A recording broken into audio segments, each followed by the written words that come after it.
और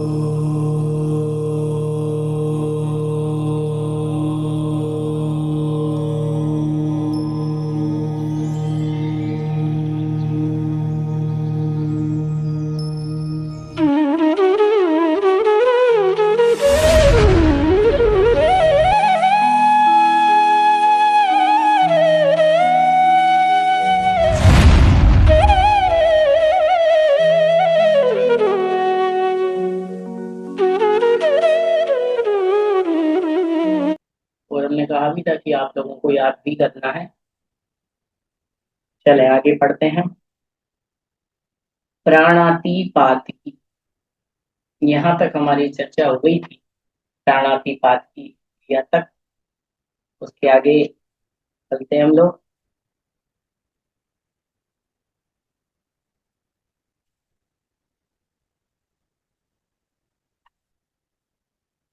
चले 11वें नंबर की क्रिया, दर्शन क्रिया। पेज नंबर 247 पर आ जाएं। सर्वाश्रित।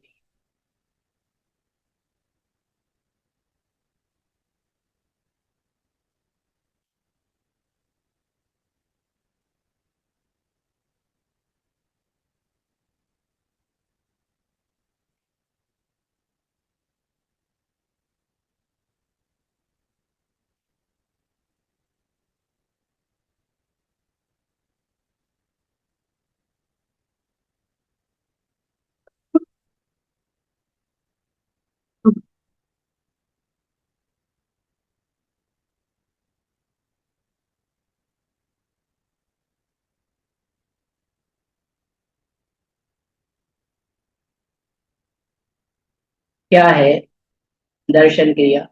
राग वश स्नेह सिक्त होने के कारण प्रमादी को का रमणीय रूप देखने का अभिप्राय दर्शन क्रिया है। अर्थात राग के वशीभूत होकर के किसी भी व्यक्ति को, वस्तु इत्यादि को देखने के लिए रागमय दृष्टि होना। जैसे अत्यंत हम लोग कभी कपड़ों की दुकान में या कहीं जाते हैं, तो कोई भी चीज ऐसी जो हमें बहुत अच्छी लगती है, तो राग भाव से युक्त होकर के उसको देखना, ये कहलाती है दर्शन क्रिया। दर्शन शब्द का अर्थ देखना ही होता है कि नहीं? तो ये दर्शन की क्रिया है। भगवान के लिए भी हो सकता है, कभी गए और आपको कोई भगवान की मूर्ति बहुत अच्छी लगी और आप उसको देख ही रहे हैं, है ना? ये भी क्रिया होती है। राग भाव से देख रहे कि देखो तो कितने सुंदर भगवान है, कितने अच्छे लग रहे, कितनी सुंदर मूर्ति है। तो ऐसा भी होता है, बाहुबली भगवान की आप मूर्ति देखेंगे तो आपको बहुत अच्छा लगेगा। ये दर्शन क्रिया है। फिर दर्शन क्रिया के बाद स्पर्शन क्रिया। प्रमाद वश स्पर्श करने लायक सचेतन पदार्थ का अनुबंध। अभी जो दर्शन में हो रहा था, अब वही स्पर्शन में होगा। राग के वशीभूत होकर के वस्तु का स्पर्श करना, किसी भी वस्तु का स्पर्श करना राग के वशीभूत हो करके सचेतन वस्तु का, जैसे किसी जीव का अनुभव करना, ये स्पर्शन की क्रिया है। किसी भी चीज, किसी भी, जैसे कि कई लोग होते हैं गाय इत्यादि को बड़े प्रेम के साथ छूते हैं, राग के साथ उसकी सेवा करते हैं, है ना? ये कहलाता है स्पर्शन क्रिया। अपने बच्चे को माताएं सहलाती हैं, खिलाती हैं, तब सचेत ये आपकी स्पर्शन की क्रिया। फिर प्रत्यय की क्रिया। प्रत्यय की क्रिया, इसका अर्थ है नए अधिकरणों को उत्पन्न करना। मतलब नए नए विषयों की सामग्री इत्यादि को जुटाना, नए नए अधिकरणों को क्या करना, उत्पन्न करना, नए नए विषयों को उत्पन्न करना, नए नए विषयों के बारे में जानना, जानकारी एकत्रित करना, ये प्रात्यय की क्रिया है। ठीक है। फिर 14वें नंबर की क्रिया है समन्तानुपात। क्या है समन्तानुपात, ये ठीक करना है। स्त्री पुरुष और पशुओं के जाने आने, उठने और बैठने के स्थान में भीतरी मल का त्याग करना। मतलब कोई रास्ता है, उस रास्ते में या कोई स्थान पर जहाँ पर पशु इत्यादि बैठते हैं, पशु बैठ के आराम करते हैं, जाते हैं, वहां पे पशुओं को बांधा जाता है, उस स्थान पर जाकर के मल क्षेपण कर देना, ये समानतानुपात की क्रिया है।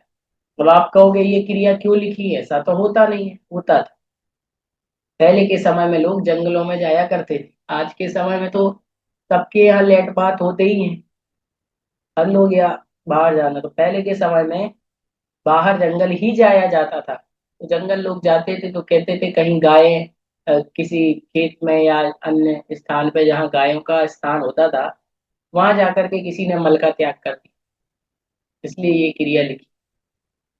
ठीक है। और फिर है अनाभोग क्रिया। प्रमार्जन और अवलोकन नहीं की गई भूमि पर शरीर आदि का रखना, अर्थात हम लोगों ने देखा ही नहीं है कि उस भूमि के ऊपर कोई जीव तो नहीं है, और हम उस बिना सोधी बिना देखी हुई जमीन के ऊपर बैठ गए, ये कहलाता है अनाभोग की क्रिया।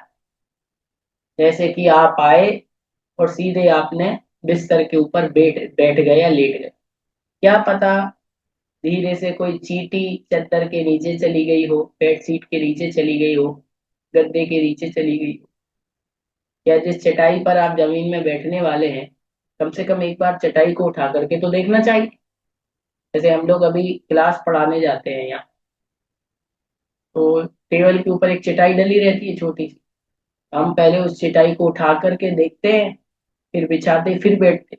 अब मान लो अपन देखे ही ना और बैठ जाए, तो दिन भर में कोई चींटी उसके नीचे आ गई हो या अन्य कोई भी जीव आ गया हो और हम बैठ जाएंगे, तो दोष तो लगेगा कि नहीं। तो है ना भोग की क्रिया। तो 15 क्रिया हो गई। अगली क्रिया है स्वहस्त की क्रिया। जो क्रिया दूसरों के द्वारा करने की हो उसे स्वयं ही कर लेना, स्वहस्त।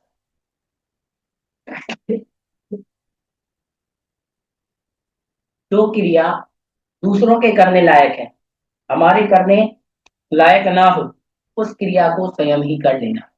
कोई भी ऐसा कार्य होता है, जैसे कि कुछ चीजें ऐसी होती है घर गृहस्थी में अनुष्ठानों में कि विद्वान शिष्टाचार पंडित जी लोग ही करते हैं, लेकिन घर परिवार के लोग स्वयं ही कर लेते हैं, तो उसका भी फल रहता है। कुछ चीजें अब जैसे कि सूर्य मंत्र है, केवल मुनिराज ही देने के योग्य है, बात समझ रहे हो कि नहीं। लेकिन खुद ही सूर्य मंत्र दे दो तो दूसरों के करने योग्य क्रिया स्वयं ही कर ली, उसका दोष लगता है। ऐसा जो काम जिसका होता है उसको ही अच्छा लगता है, प्रत्येक व्यक्ति प्रत्येक कार्य नहीं कर सकता। आई बात समझ में। हाँ, देखो, रोटी बनाना ऐसा नहीं है कि पुरुष रोटी नहीं बना सकता, बनाते ही हैं, बनाना भी आना चाहिए। लेकिन आप सोचो कि तुम घर का व्यापार आदि छोड़ के, दुकान छोड़ करके वो घर पे रोटी ही बनाओ, कपड़े ही धो, है, ये तो शोभा नहीं देता ना, ये तो ठीक ही नहीं है। घर में व्यवस्था बनी हुई है, सबके घर की अलग अलग व्यवस्था होती है। अब किसी के घर में कोई महिला जॉब करती है तो बात अलग है। अब जैसे घर की आपकी व्यवस्था है, जनरली अपने भारत में पहले यही परंपरा थी कि महिलाओं का कार्य होता था कि घर को व्यवस्थित रखना, क्योंकि परिवार पहले बड़े होते थे, माता पिता भाई बहन सब रहते थे, है ना। तो परिवार की जिम्मेदारी रहती थी, और पुरुष की जिम्मेदारी रहती थी परिवार के भरण पोषण के लिए सही तरीके से धन को अर्जन करना। यही था कि, है कि नहीं। तो बस ये व्यवस्थाएं हैं, जब जैसी व्यवस्थाएं चलती हैं तो अपने द्वारा जो कार्य होना चाहिए वो करो, और दूसरे के द्वारा जो क्रिया या जो काम होना चाहिए वो स्वयं ही कर लेना, तो स्वहस्त क्रिया कहलाती है। पापादान रूप प्रवृत्ति विशेष के लिए सम्मति देना, निसर्ग क्रिया। निसर्ग क्रिया का मतलब होता है जो पाप की कारक प्रवृत्ति है उसको भला समझना। मतलब जिस प्रवृत्ति से पाप आदि होने वाला है उसके लिए आप सम्मति दे रहे, अनुमति दे रहे, कर लो भाई, ये भी दोष लगता है। कभी कोई चीज तोड़ी जा रही है या कुछ किया जा रहा है, हमने उसको अनुमति दे दी, उसमें तो पाप होना था। जैसे किसी ने कहा भैया होली जला ले, है, अभी होली आने वाली है ना, तो होली जलाई जाती है। अब उसका कोई विशेष प्रयोजन तो होता नहीं है कि कोई कहे कि भाई नहीं उसका विशेष प्रयोजन है ये है। हम्म? यदि अपन जैन धर्म की दृष्टि से देखें, जैन धर्म में तो ऐसे होली जलाने का कोई अ, अपन को मिलता नहीं है। तो बस होली जलाने के लिए आपने अनुमति दे दी, ठीक है भाई, होली जला लो, तो दोष लग गया हम अनुमति देने का ही। इसलिए अनुमति भी नहीं देना, सम्मति भी नहीं देना। कई बार समझ, पाप के लिए सम्मति भी नहीं देना।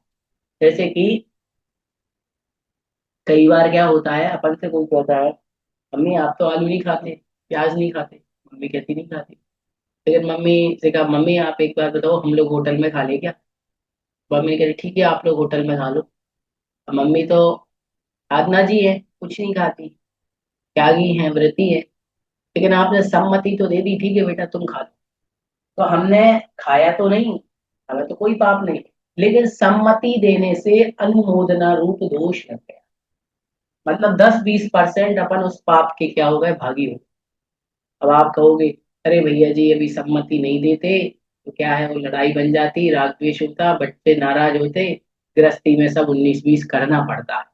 तो जो 19-20 करके ये सेटलमेंट करते हैं, इसमें ही 10-20% हमें पाप लग जाता है। आई बात समझ में, यही दोष का कारण है। इसीलिए कहा जाता है, मैं हमेशा कहता हूँ 100% हमारा आलू प्याज का नियम हो, चाहे बाजार होटल के त्याग का नियम हो, ये तभी पल सकता है, शुद्धि घर में प्योर तभी हो सकती है जब पूरा घर का परिवार संयमी हो। माता पिता भाई पूरे 4 जन है तो चारों के चार एक जैसे हैं, तो 100% आपका नियम है। ये ध्यान रखना।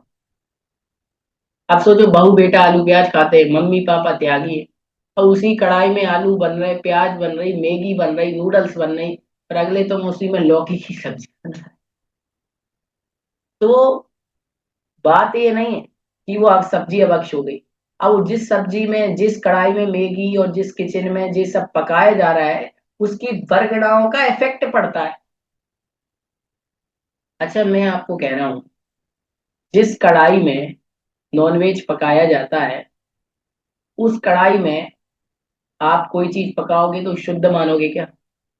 जबकि वो कढ़ाई 5 बार धो ले हुए आदमी, 10 बार धो ले हुए। क्यों? क्योंकि उसमें उस चीज के संस्कार पड़े, तो उसका फर्क पड़ता है। मंदिर की पूजन की थाली में और हमारे घर की थाली में अंतर होता है। अंतर नहीं होता तो आप एक बात बताओ, घर की जिस थाली में भोजन करते हैं क्या उसमें पूजन कर सकते हैं? और फिर पूजन वाली थाली में क्या खाना खा सकते हैं? क्यों नहीं कर सकते? थाली तो थाली है, चेतन है। वर्गणाओं का फर्क पड़ता है। समझ में आ रही है बात? इसीलिए आज के समय में 100% नियम का पालन करना बहुत ज्यादा। जैसे हमारे घर पे तो बनता नहीं है, हमारे घर पे तो कभी आलू प्याज ये बनता नहीं। कोई खाता हो तो भाई बाजार में खा ले हुए, हमारे घर पे नहीं बनता। जैसे कभी हम मामा वगैरह के यहाँ जाते हैं तो 2 दिन 3 दिन रुकना होता है, तो जितने दिन रुकेंगे पता चल जाता है कि भैया आ रहे हैं अभिषेक भैया, तो 4 दिन पहले से वहां आलू नहीं बनेगा। ना घर में आएगा, ना प्याज मिलेगी, ना टोकरी में, कभी नहीं मिलेगी, बन ही नहीं सकती, मैं तो कह देता हूँ। ये है, इसलिए बहुत बता रहा हूँ आपको। अब फिर भी अब वो बाद में बनाते हैं, उन्हीं बर्तनों में आलू बनता है, और उन्हीं बर्तनों में जा करके वो अपन को लौकी की सब्जी, गिलकी की सब्जी, रोटी बना करके देते हैं। तो क्या अपन बचे हुए हैं? उनके घर में महीने भर रह ले में तो अपने विचारों में परिवर्तन आने लगे। बता रहा हूँ आपको, विचार परिवर्तित होने लगते हैं। मतलब मन के अंदर नेगेटिविटी आने लगती है, शिथिलाचार आने लगता है।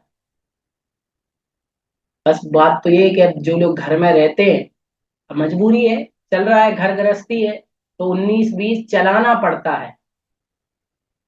समझ रहे हो? इसलिए नियम का पालन हमारा 90%, 95%, 100 में से 100 नंबर तो, समझ रहे हो आप? ये गृहस्थी है, गृहस्थ इसी का नाम आरंभ है, और इसके ही कारण से हमें 10-25% दोष लगते रहता है। ये सम्मति नहीं देना अपनी हर कई जगह। अगली, विदारण क्रिया, दूसरे ने जो सावध्य कार्य किया हो उसे प्रकाशित करना विदारण क्रिया है।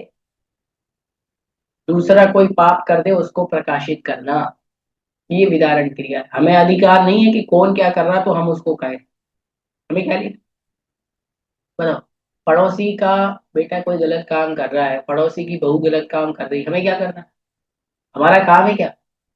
अब जैसे आप में से हम में से कोई गलत काम करे तो यहाँ अपन सब लोग बैठ के, अरे वो तो फलानी आंटी है, वो तो ऐसा ऐसा करती है, वो तो ऐसा ऐसा करती है, बैठ के यदि अपन करें तो किसी के दोष निकालना ये हमारा काम नहीं है। दोष निकाल दें विदारण क्रिया होगी, कर्मों का आश्रय होगा।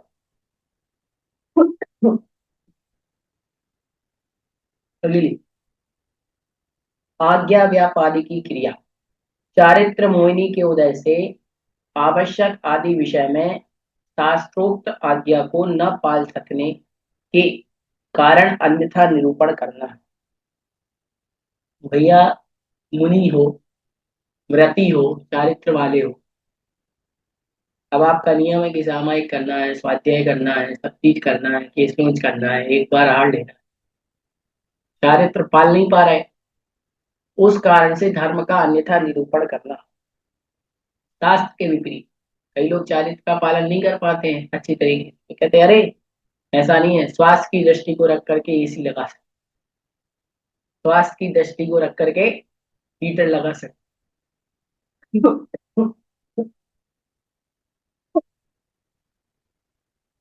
ऐसा नहीं होना चाहिए। बोले क्या करें, स्वास्थ्य की दृष्टि को ध्यान में रख करके ये करना पड़ रहा है, नियम चारित्र जो लिया है तो पक्का पालन करो। बोले नहीं, शास्त्रों में तो ये छूट है, गलत बिल्कुल, शास्त्रों में कुछ छूट नहीं है। एक बार किसी ने कहा भैया जी हमारे रात्रि भोजन का त्याग है पूर्ण रूप से। मैंने कहा अच्छा, रात में पानी पीते हो? हाँ, बोले पानी, मखाने, फल फ्रूट, दूध, गुड़ पट्टी और फलानी फलानी पट्टी ले लेते हैं। बोले लेकिन रात्रि भोजन का पूरा त्याग है। मैंने कहा पहले ये समझो भोजन क्या होता है।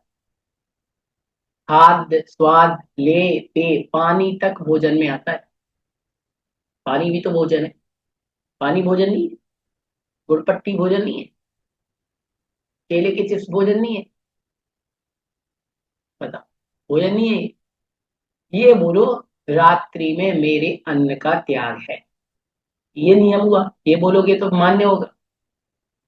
अब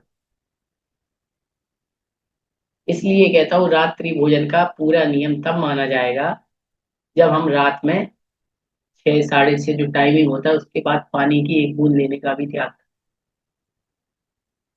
पानी दूध वगैरह लेते हैं तो हमारे अन्न बस का त्याग है, तो मात्र पानी ही लेते हैं तो जल को छोड़ करके शेष पदार्थों का त्याग। आई बात समझ में? तो क्या भगवान ने छूट दी है हमें? आगम में ऐसा लिखा है पानी की छूट नहीं, आगम में तो रात्रि भोजन त्याग का मतलब चारों प्रकार के आहारों का ही त्याग है। लेकिन हमारी कमजोरी है, समझ में आई? गलती हमारी है कि हम पानी नहीं छोड़ पा रहे, तो फिर विवेक कहता है कि जितना छोड़ सको उतना छोड़, है कि नहीं? नहीं कहते? वैसे तो कायदे से ये संसार सब कुछ छोड़ने लायक ही है, घर गृहस्थी भाई बंधु सब छोड़ने लायक है, सब छोड़ के मुनि बनो। पुरुषार्थ सिद्धि उपाय में पहला उपदेश यही है, मुनि बनो। अब नहीं कर पा रहे भैया, नहीं छोड़ पा रहे तो कहते थोड़ा थोड़ा छोड़ो, रात में खाना छोड़ दो, 10 साड़ी रख करके शेष को छोड़ दो, है कि नहीं? एक घर छोड़ करके बाकी का त्याग कर दो, है? बोले नहीं छोड़ पा रहे तो बोले ठीक है, एक पति व्रत एक स्त्री व्रत का नियम ले लो, जब एक स्त्री को एक पति को रखेंगे शेष के अलावा सबका त्याग रहेगा।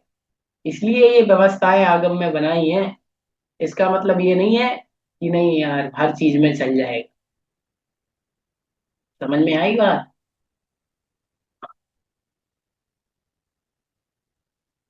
आगे, अनाकांक्षा क्रिया, धूर्तता और आलस्य के कारण शास्त्र में उपदेशी गई विधि का अनादर करना, शास्त्र में जो विधि लिखी है उसका अनादर करना, शास्त्रों की जो सही विधि है उसका ही पालन करना चाहिए, और शास्त्र की विधि का पालन नहीं करते हैं तो दोष है।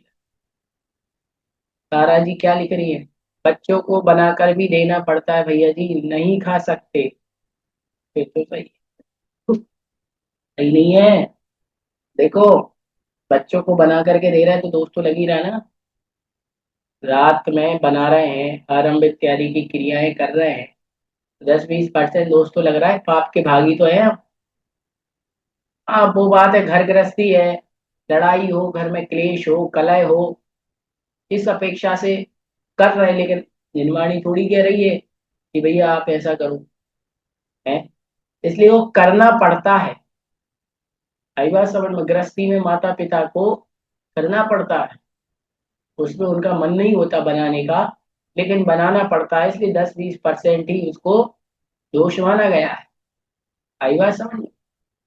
बाकी कोशिश तो, मैं तो सबको उपाय यही बताता हूँ कि आप दिन में बना लो, बना करके रख दो डिब्बे इब्बे सब, जो डाइनिंग टेबल या जो स्थान होता है, रात में खाने वाला आवे, अपने हाथ से निकाले, खावे, हमें कोई लेना देना। देखो बचने का उपाय बता रहा हूँ, घर की लड़ाई भी बच गई और काम भी हो गया। अब यदि सामने वाला विवेकवान हो, पति देव या बेटा है, वो समझदार है कि यार मम्मी का नियम है, कह रहे मम्मी अब तो 5 बजे थाली बना के भोजन तैयार करके रख देना और आप फ्री हो। अब वो 8 बजे खावे, 9 बजे खावे, अपने को क्या, बोलो जी। तो समझदारी, घर में ऐसे भी लोग होते हैं। हम लोग तो बचपन में थे तो 6 बजे के बाद हम लोगों को कभी रसोई खुली मिली ही नहीं, कभी नहीं मिली। छोटे में एक पुड़ी का डिब्बा बाहर, नमक चटनी जो रहता था, और पानी का वो बाहर ही रखी रहती थी, उसमें से लिया। उसके बाद इतनी ऊंची वो लगी रहती थी साकल, वो खोल ही नहीं पाते थे हम लोग बचपन में कभी। तो कभी कह दिया तो कान पे और पड़ना, इसलिए कभी माता मतलब मम्मी लोगों ने दिया ही नहीं, इसलिए हम लोगों ने तो कभी ये नहीं देखा कि रात में हमारे यहाँ कभी खाना बना हो, कभी नहीं बना। कभी रात में खाना बनते हुए नहीं देखा अपने, हमारे साइड बनता ही नहीं है। अब ठीक है, खूब चलने लगा आजकल के, सब लोग खाते हैं करते हैं, ये है। और कभी हमारे माता पिता ने हाथ से बना करके आलू प्याज ये सब चीजें कभी नहीं, कभी खाना है तो बाजार में ही खाते थे हमारे घर पे। हम कह रहे हैं ना, मैगी पिज्जा बर्गर, ये आज तक हमने अपने हाथ में नहीं लिए, देखे नहीं है। लोगों को आज के समय में पसंद है, कभी नहीं, खाते ही नहीं थे। घर में ही इतने अच्छे सब पदार्थ बनते हैं जैनों के यहाँ, जो डिश कहीं नहीं बनती वो जैनों के यहाँ बनती है। ऐसा रहता है। अब अक्षय खाना ही क्यों, भक्ष्य जब इतनी सारी चीजें हैं, वो खावे या भक्ष्य। हम तो हमेशा कहते हैं, तुम मांस खा रहे हो, रोटी नहीं है क्या, जब रोटी ना हो तो मांस खाओ, पेट भरने के लिए।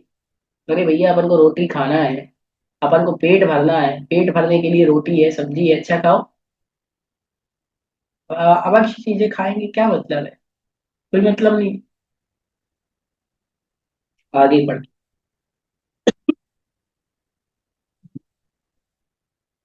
छेदना भेदना मारना आदि क्रिया में स्वयं तत्पर रहना, और दूसरे के करने पर हर्षित होना प्रारंभ क्रिया।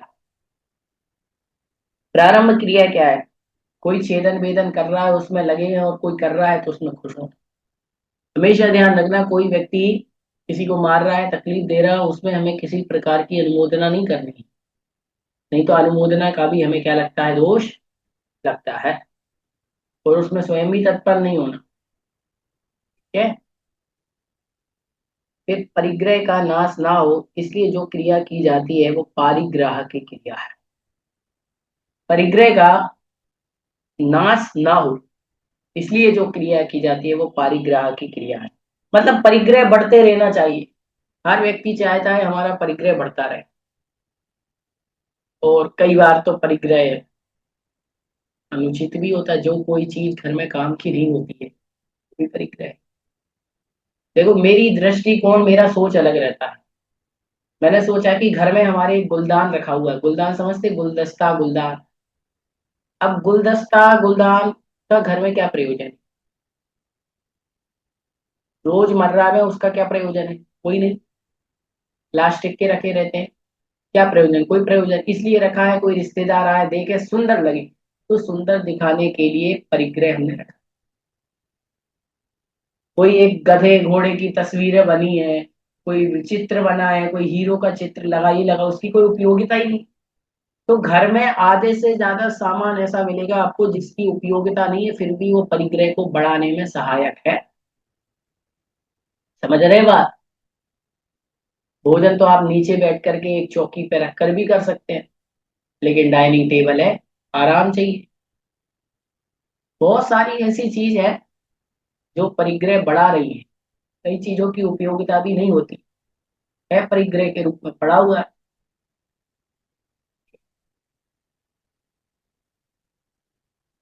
वे ठीक है, वैसे भी अपन जैनों के पास तो कम ही होता है, कम ही होता है।